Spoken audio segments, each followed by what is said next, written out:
एक दिन की बात है, जब सरिता आंगन में कपड़े सुखा रही होती है, तभी वहाँ एक कबाड़ी वाले की आवाज आती है। कबाड़ी कबाड़ी कबाड़ी। कबाड़ी की आवाज सुनकर सरिता कुछ इकट्ठा किया हुआ सामान उसे देने के लिए ले जाती है, पर तभी उसकी नजर कबाड़ में पड़ी एक मूर्ति पर पड़ती है। अरे भैया, ये मूर्ति तो बड़ी सुंदर है, कितने में दोगे? 100 रुपए से कम नहीं दूंगा। सरिता वो मूर्ति उस कबाड़ी वाले से खरीद लेती है और उसे साफ करके घर के एक कोने में सजाकर रख देती है। थोड़ी देर बाद सरिता का पति सौरभ चिल्लाता हुआ घर आता है। समझ नहीं आता इस कुत्ते का मैं क्या करूं। अरे अरे अरे, क्या हुआ? आप इतने गुस्से में क्यों हो? तो क्या करूं सरिता, इस गली का पागल कुत्ता रोज मेरे पीछे पड़ जाता है। अभी भी मैं चुपचाप आ रहा था और तभी पीछे से भागता हुआ आया और मेरी पैंट पकड़ ली। शुक्र है मेरा पैर बच गया, पर नई पैंट फट गई। अरे तो इसकी कंप्लेंट करके इसे पकड़वा दो ना। सब कर लिया पर कोई सुनता ही नहीं है। खैर छोड़ो ये सब, और ये बताओ कि तुम ये मूर्ति कहाँ से लाई? ये मैंने कबाड़ी वाले से 100 रुपए में ली है। अच्छा, मूर्ति तो बड़ी ही सुंदर लग रही है, कुछ अलग सी है, जैसे कोई जीती जागती खूबसूरत औरत। ओहो, इस दुनिया की सबसे खूबसूरत औरत आपके लिए बस मैं हूँ, समझे? आप बस मुझे देखो, मुझे। अरे एक मूर्ति से इतनी जलन, भगवान जाने क्या होगा तुम बीवियों का। सौरभ और सरिता आपस में बात कर रहे होते हैं कि तभी उस मूर्ति की आंखें घूमने लगती हैं और वो मुस्कुराने लगती है। अगले दिन सौरभ रोज की तरह ऑफिस जा रहा होता है। वो रोड क्रॉस कर ही रहा होता है कि तभी वो कुत्ता सौरभ को देखकर पूंछ हिलाने लगता है और उसके पैरों के पास आकर लेट जाता है। अरे इसे अचानक क्या हो गया? कल तक तो ये रोज मुझ पर भौंकता था और आज अचानक मुझे देखकर खुश हो रहा है। सौरभ उस कुत्ते के सिर पर हाथ फेरकर ऑफिस के लिए निकल जाता है। उस दिन ऑफिस में प्रमोशन का दिन होता है। सब लोग बड़े ही एक्साइटेड होते हैं। आज तो तुम मैनेजर बन जाओगे। आखिर तुमने इस कंपनी को पिछले 2 सालों में जितने प्रोजेक्ट्स दिलवाए हैं वो कोई नहीं कर पाया। सौरभ को भी पूरी उम्मीद होती है कि उसका प्रमोशन हो ही जाएगा, पर जब उसकी जगह ऑफिस में उसके जूनियर को प्रमोशन मिलता है तो ये सुनकर ना तो सौरभ को यकीन होता है और न किसी और को। अरे भाई, ये कैसे हो सकता है? प्रमोशन तो तुम्हारा होना चाहिए था, तो ये उस ललित का कैसे हो गया? वो तो कुछ काम भी नहीं करता। पता नहीं यार, सब किस्मत की बात है, क्या कर सकते हैं। सौरभ बहुत ही उदास हो जाता है। जब वो उदास चेहरा लेकर घर आता है तो उसकी बीवी सरिता उससे पूछने लगती है, अरे आप इतने उदास क्यों हो? आज तो आपका प्रमोशन हुआ होगा ना? नहीं हुआ, मेरा कोई प्रमोशन नहीं हुआ। मेरी जगह उस ललित का प्रमोशन हो गया, जो अभी 4 महीने पहले आया है और कोई काम भी ठीक से नहीं जानता। अरे ऐसे कैसे हो सकता है? आपने तो इस कंपनी को कितने प्रोजेक्ट्स दिलाए हैं। छोड़ो सरिता, अब इस बारे में मुझे कोई बात नहीं करनी। मैं अपने कमरे में आराम करने जा रहा हूँ। तुम प्लीज थोड़ी देर मुझे डिस्टर्ब मत करना। ठीक है। सौरभ और सरिता दोनों वहाँ से चले जाते हैं। उसके बाद वो मूर्ति फिर से अपनी आंखें घुमाती है और मुस्कुराने लगती है। अगले दिन सौरभ उदास मन से ऑफिस जाता है, पर जैसे ही वो ऑफिस में घुसता है उसका दोस्त खुशी से दौड़ता हुआ उसके पास आता है। मुबारक हो सौरभ, तुम मैनेजर बन गए। ये कैसा मजाक है? प्लीज ऐसा मजाक मत करो। अरे ये मजाक नहीं है, सच है। पता है उस ललित ने अपने मुंबई वाले प्रोजेक्ट में कंपनी को क्या भारी नुकसान करवा दिया है। उसने उस प्रोजेक्ट में सामने वाली कंपनी से रिश्वत भी खाई थी। सुबह ही बॉस को पता चला और उसे आज ही जॉब से निकाल दिया और अनाउंसमेंट कर दी कि अब उसकी जगह मैनेजर तुम हो।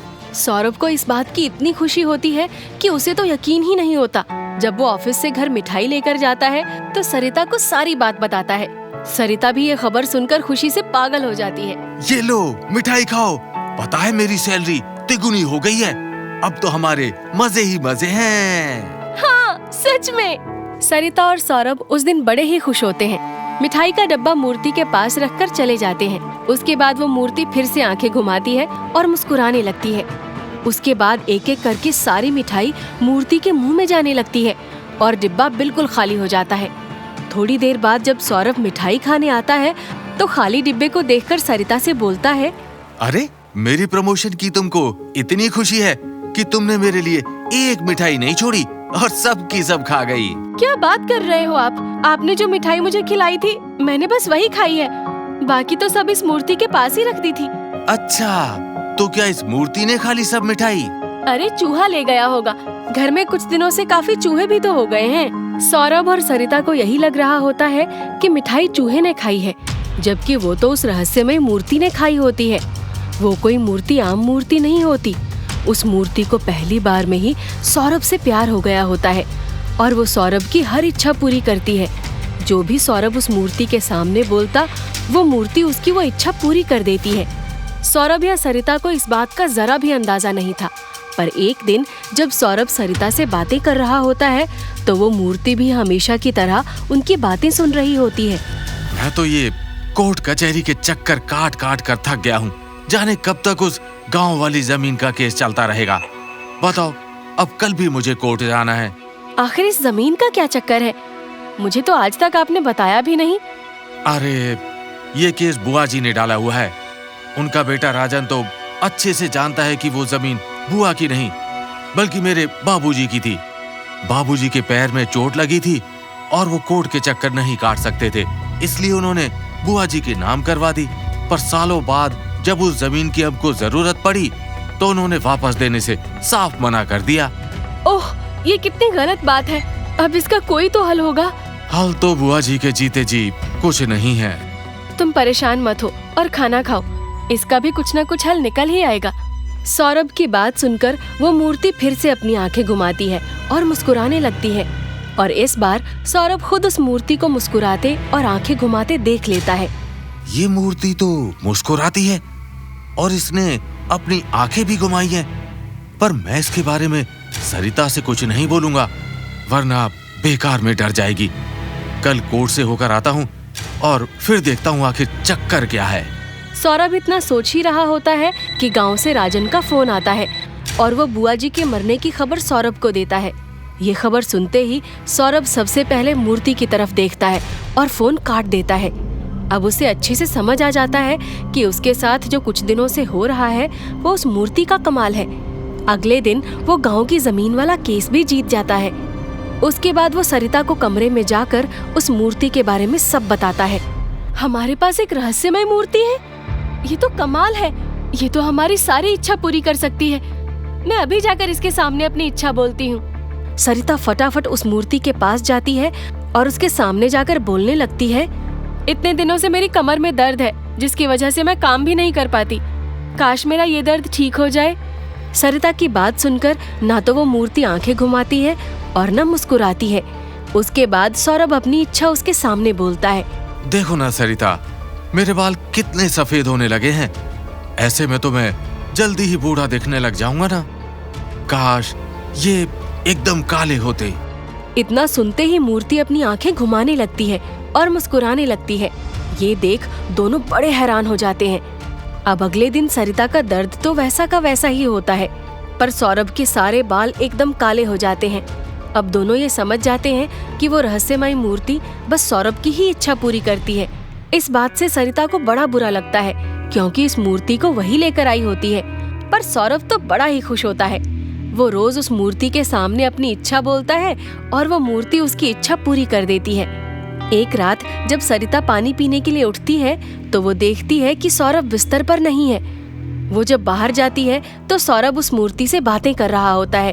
तुम कितनी सुंदर हो, जैसी लड़की मैं हमेशा से चाहता था, बिल्कुल वैसी।